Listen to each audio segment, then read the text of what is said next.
As always, just pause the video as I hover over everything I'm using to see the whole build.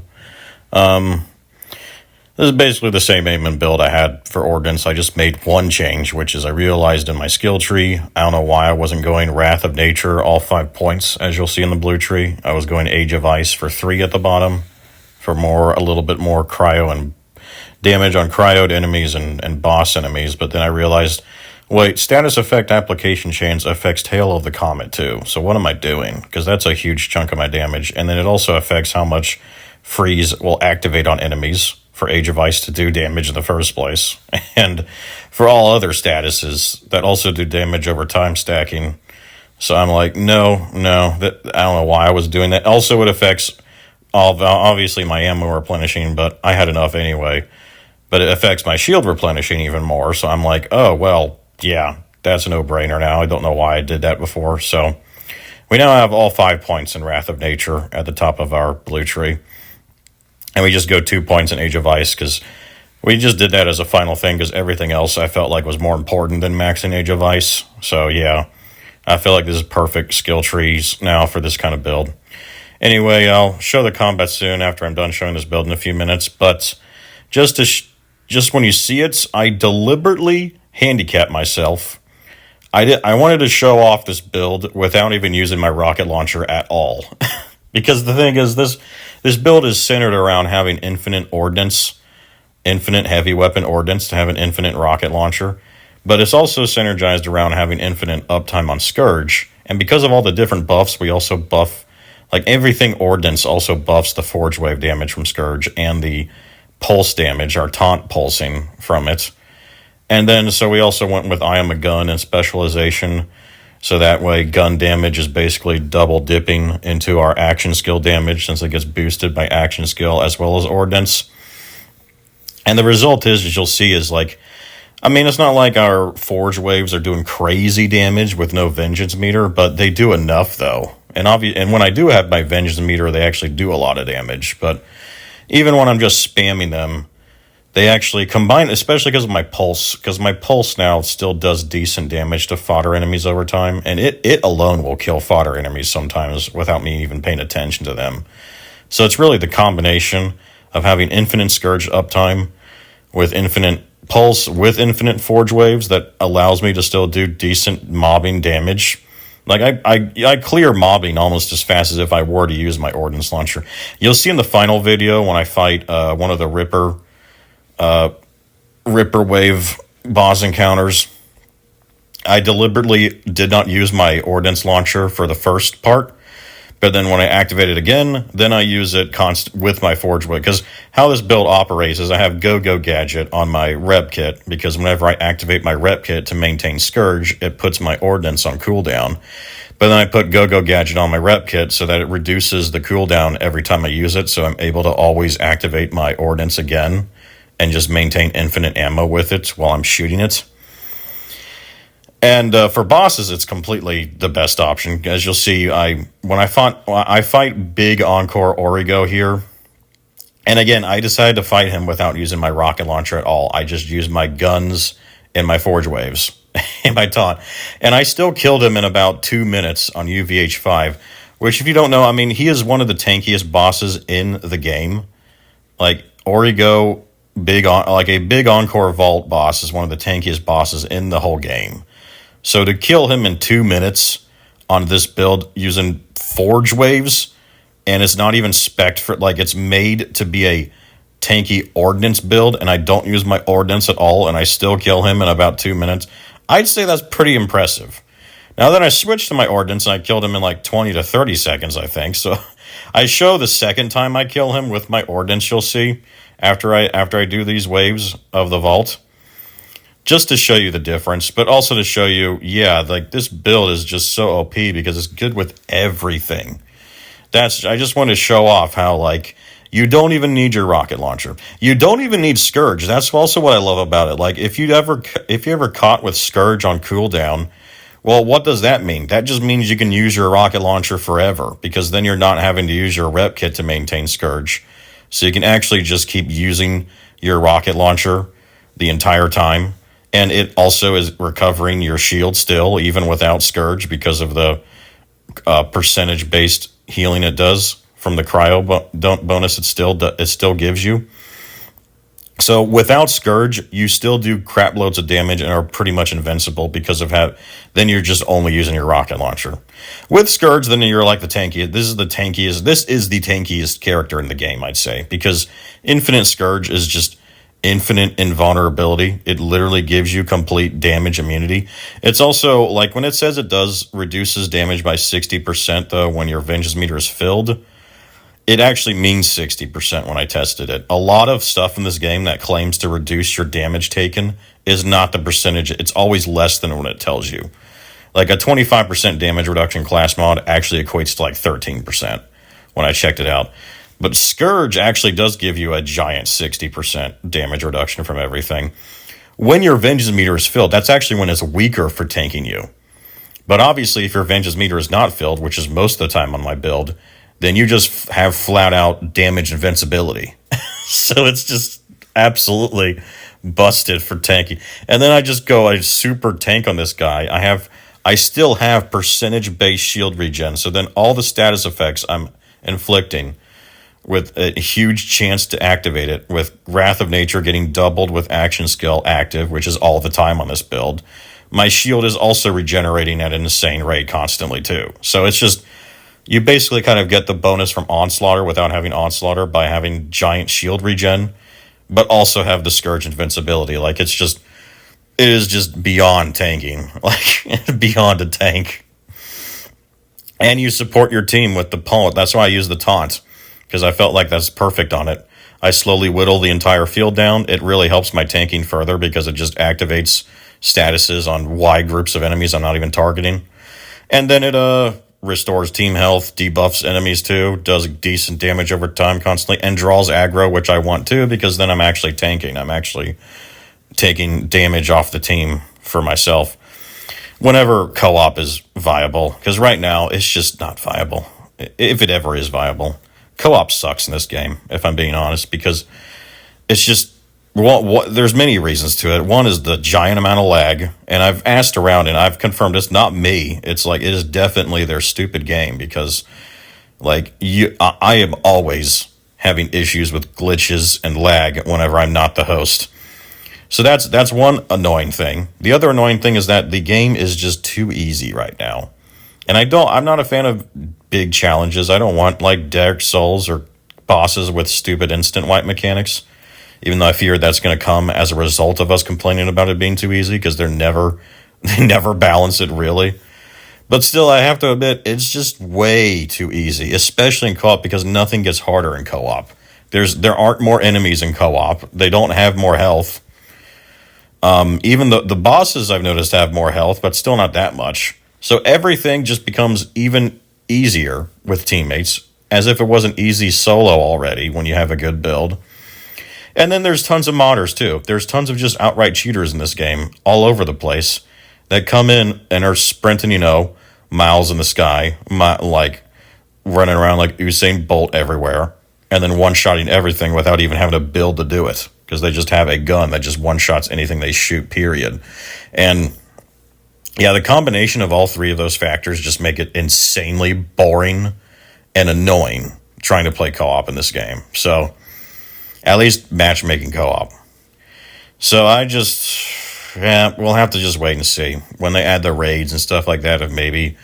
If you play with friends, at least if you avoid modders, if you're able to avoid at least modders and cheaters, then maybe it won't be just entirely boring. Like, because it's way too. When I say easy, I just mean really quick. Like the fight, I don't really necessarily want the fights to be hard. I just want to actually have fights where I feel like I'm doing something. Right now, that's not the case in co-op, any way, shape, or form. So that's a rant for another day. I had to rant a little bit about co-op suddenly there, because this build's actually meant very good for co-op, but yet it would be very good for co-op if there was a reason to play in co-op, basically. Which right now there really isn't. But thankfully it's really OP as a solo build. When I say co-op, you could say it's really OP. It's a really OP carry build too. Like, because of the pulse, the taunts, and just doing tons of AoE damage all over the place. and still being able to decimate bosses immediately with the Ordnance build rocket launcher, like the infinite rocket launcher. It's very good for carry builds. And one last thing I wanted to mention, like all gun damage obviously boosts our heavy weapon damage because of it being counted as a gun, as well as our ordnance damage. So our gun damage boosts our forge wave damage and our pulse damage too. And that's also why we use bullets to spare that when you saw it, when I showed my firmware. Because bullets to spare increases the flat fire rate of our rocket launcher, which is our main source of boss damage. So our rocket launcher basically gets like a 25% flat DPS buff because it just has 25% faster fire rate and never runs out of ammo. So, especially when you're bossing and you just have one target to shoot, so you just easily maintain your ammo because of that. So that's why we went that mod. And because, again, it allows balance. Because I was talking about Infinite Scourge and Scourge Waves, but also my guns also do good damage. We have lots of gun buffs, gun fire rate buffs. We use the molecular whatever that activates statuses like shock and radiation. Shock especially just to counter shields, because that's the one thing cryo is still resistant, is still weak to, is shields. So that's why that's our primary gun. And then we go 3 beam toss shotguns that do a lot of damage on their own, but then also are still getting boosted by gun damage and fire rate just to cycle them a little faster too because of that.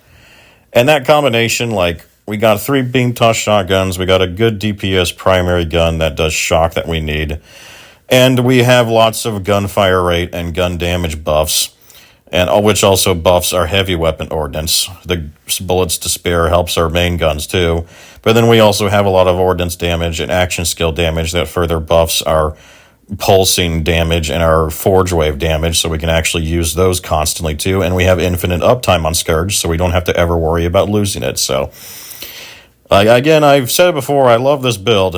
It's really is, I feel like, one of the best builds in the game, because I don't show my bossing DPS as much with my infinite rocket launcher.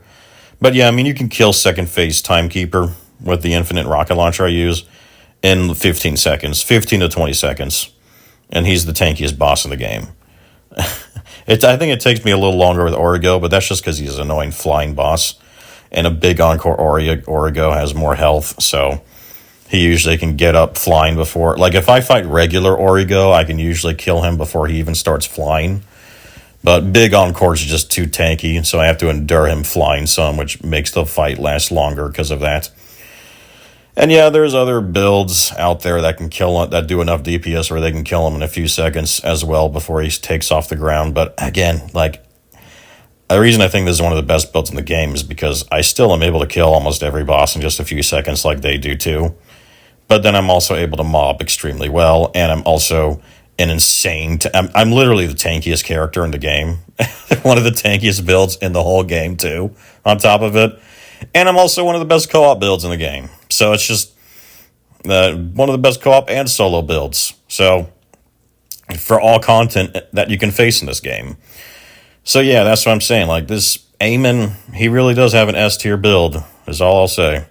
People saying he's weak, that's not true.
Alright, now I'm just going to show me decimate them with my rocket launcher much faster in this next fight.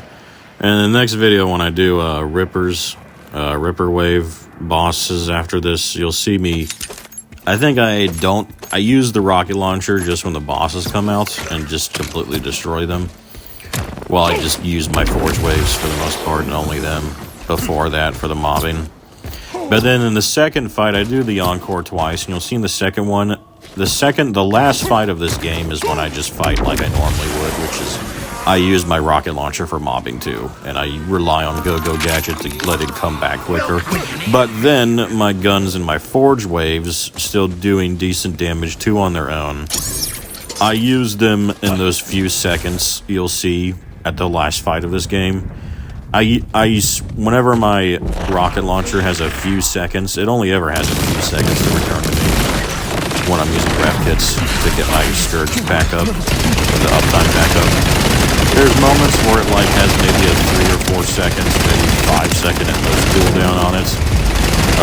And in those moments, that's when I'm just spamming Forge Wave for a little bit, or my guns. And usually Vengeance meters fill up, so my Forge Wave are doing a good damage too, before I finish my rocket launcher again, and that's how I usually do mobbing. So yeah, this build does the love. It's like you really use everything, even during most mobbing encounters.